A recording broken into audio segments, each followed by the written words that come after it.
A tragic road accident occurred on Thursday morning on the main road near the Maila Kholar intersection.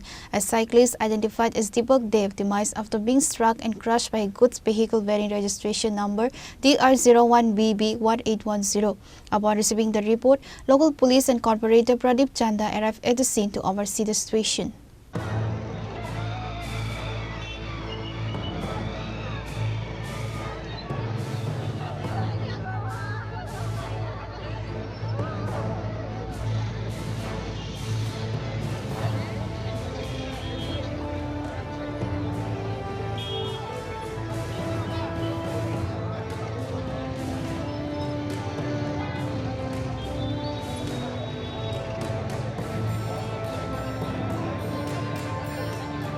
According to reports, Deepak Dev, a resident of Boti Abhay was cycling toward the main road near Malai Khola when a goods vehicle bearing registration number DR01BB1810 struck his bicycle with immense force. The impact was so severe that Mr. Dev was trapped beneath the wheels and died instantly at the scene.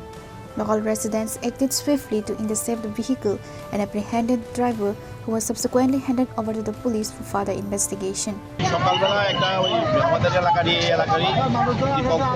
Dipak Kumar Deb যে কাজ করে গেছে এরকম সময়টা খুব দ্রুত বেগে একটা গাড়ি যেটা আগে ওইদিকে বাড়ি দিয়ে গাড়ি দিয়ে আইছে গাড়ির নাম্বার হলো TR01BB1810 একদম স্পট তাহলে ডেট করে দিয়েছে ভাইকে আমাদের এলাকার যারা আছে ছেলেরা মিলে গাড়ি আমরা আটকাইছে ড্রাইভাররা আমরা পুলিশের কাছে তুলে দিচ্ছি এখন ডেড বডিটা এখানে আছে এটাতে নেওয়ার ব্যবস্থা করছি। ড্রাইভার কি মদমত্ত ছিল? ড্রাইভার ড্রিঙ্কিং অবস্থায় ড্রাইভার ছিল।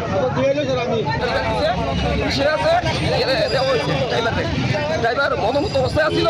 ড্রাইভার আমার কাছে কইছে ওনাকে সারা রাত গাড়ি চালাইছে কি তো হইছে বুঝতে পারছেন। নাম পাওয়া গেছে কি? নাম হলো দীপক দাস, বাবার নাম দীনেশ চন্দ্র দাস। বাড়ি কোথায়? দীপক দেব আর লেট দীনেশ চন্দ্র দেব লেট। বাড়ি কোথায়? বাড়ি ভাটিমারা ঘর নিয়ার আর ড্রাইভারকে যে আটক করা হয়েছে ড্রাইভারের নাম? Local residents alleged that the driver was in an inebriated state. Authorities have initiated an investigation into the circumstances surrounding collision. Reported by Pranav from Agantla, Chini Khora.